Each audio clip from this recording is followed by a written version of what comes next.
আবার লাইফস্টাইল চ্যানেলে আপনাদের সবাইকে স্বাগত জানাই। আশা করি সবাই খুব ভালো আছে, আমরাও খুব ভালো আছি। আর এখন তো দুর্গাপূজার সময়, খুব সুন্দর লাগছে সময়টা।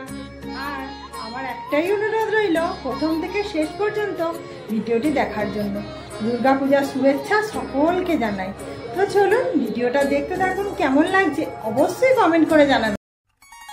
আজ শুভ নবমীর দিন। তো চলুন আমার গোপুসোনাকে একটু দুলিয়ে দিলাম। আর গোপুসোনাকে এই ড্রেসটা পরে কেমন লাগছে সবটা আপনারা দেখুন আর কমেন্ট করে অবশ্যই জানাবেন আমার গোপুসোনাকে কেমন লাগছে। আর একটু এক ঝলক একটু গোপুসোনাকে শেয়ার করলাম, কারণ কি আমি অনেকটা বড় ভিডিওটা হয়ে যাচ্ছে। আর এরকম করে দেখুন লুচি, আলু ভাজা, একটু মিষ্টি, একটু গাছের ফুল ছিল, সব রকম দিয়ে সাজিয়ে গোপুসোনাকে খাবার দিয়েছি। আর আমি দুপুরের দিকটা এরকম দুধের জিনিস কিংবা আটা ময়দার কিছু একটা করে দিই। তবে গোপুসোনা খেতে খুব ভালোবাসে, তো একটু দুধের জিনিসটা খেতে খুব ভালোবাসে। আর এরকম করেই আমি আজকে পূজা করেছি পুরো গাঁদা ফুল দিয়ে। আর সকালের পূজা আমি শেয়ার করতে পারিনি, আর এটা হচ্ছে দুপুরবেলার পূজাটা শেয়ার করলাম। তো ব্লগটা পুরোপুরি দেখার অনুরোধ রইল, সব ব্লগটা দেখবেন। ডান্ডিয়া নাচ হবে, আমার নবরাত্রির পূজা এখানে কেমন হয় সবটা আমি শেয়ার করেছি, সবটা দেখুন, আপনাদের খুব ভালো লাগবে। আর আমাদের এটা মন্দিরটা মানে একটাই মন্দির আমাদের সোসাইটিতে, এতটাই বড়। আর মন্দিরটা এত সুন্দর লাগছিল দেখতে। এই লাইটিংয়ের কাজটা রাত্রিরে ছাড়া কি শোভা পেত, দুপুরবেলায় এরা ভালো লাগছিল না। ওর জন্য আমি আবার সন্ধ্যাবেলায় বেরিয়ে সুন্দর করে লাইটিংয়ের কাজটা নিয়েছি, তবে মন্দিরটা আপনাদেরকে দেখাতে পারলাম। আর এই যে আমার নবরাত্রি মায়ের 9টা রূপের এখানে 9 দিন ধরে পুজো হয়েছে। আর এরকমই সোসাইটিতে এরকমই একটা পূজা হয়, আর প্রত্যেকজন এসে এখানেই পূজা দেয়। আর কত সুন্দর দেখতে লাগছে দেখুন। আর প্রত্যেকজন এত সুন্দর সেজে কুজে, নন বেঙ্গলিরা প্রচুর সাজতে পারে, কি সুন্দর সেজে কুজে এসে এখানে পূজা দেয়। আর ওদের দেখে দেখে না আমাদের বাঙালিরাও কতজন নবরাত্রি পূজা করেছে। আর নবরাত্রি পূজা একদম সিদ্ধ হয়েছে দেখুন, ধান গাছগুলো কি সুন্দর বেড়ে উঠেছে। এই রকমই হয়, যদি মা খুশি হন না, ধান গাছের রূপ এই রকম রূপ নেয়।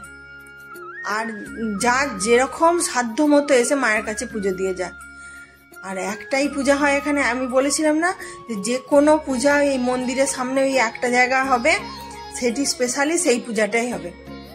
আমাদের এখানে সিস্টেমটা খুব সুন্দর। আর ওই তো দেখুন ডান দিকে রাধাকৃষ্ণর মন্দির, বাঁ দিকে শিব ঠাকুরের মন্দির, সবই আছে। আর আমি একটু পুষ্পাঞ্জলি দেবো বলে বেরিয়েছিলাম, এটা আজকে মায়ের লাস্ট দিন, পুষ্পাঞ্জলি দেবো বলে বেরিয়েছিলাম। যে আর লাল পাড় সাদা শাড়িটা পরেছি, এই শাড়িটা পরে আমাকে কেমন লাগছে বন্ধুরা অবশ্যই কমেন্ট করে জানাবেন। একদম সিম্পলি সেজেছিলাম, কারণ দুপুরবেলা তো প্রচন্ড গরম ছিল। দেখছেন মন্দিরটা চিনতে পারছেন? যারা আমার ব্লগগুলো আগে দেখেছেন তারা দেখতে পাবেন। আর এরপরে তো আরো আকর্ষণীয় জিনিস আছে, কন্যা ভোজন। মানে কন্যাদিকে কি সুন্দর দেখুন, যত্ন করে যার যেরকম সাধ্য এই পুরো ফ্লোরটা বাচ্চা কন্যাদিকে নিয়ে বসানো হয়েছে।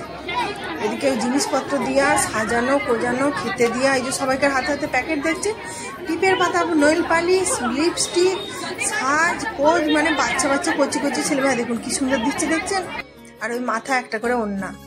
আর এই যে দেখুন মন্দিরটা, আমি এবারে ভালো করে এই আটচালাটা দেখছেন পাশে, ওইটাতে হোম হয়, মানে মন্দিরের ভিতরে হোমটা হয় না, আর মন্দিরের বাইরে দেখবেন আরো আকর্ষণীয় জিনিস আমাদের এখানে নবরাত্রি পূজার যে ডান্ডিয়া ডান্স, মানে প্রত্যেকটা মেয়ে ডান্ডা, সেই হাতে দুটো সেই কাঠি নাচ আমরা ছোটবেলা করেছিলাম না, ডান্ডিয়া নাচ, সেইটা নিয়ে প্রত্যেকটা মেয়ে ওখানে এত সেজেছে, মানে দেখার মতো লাগছে।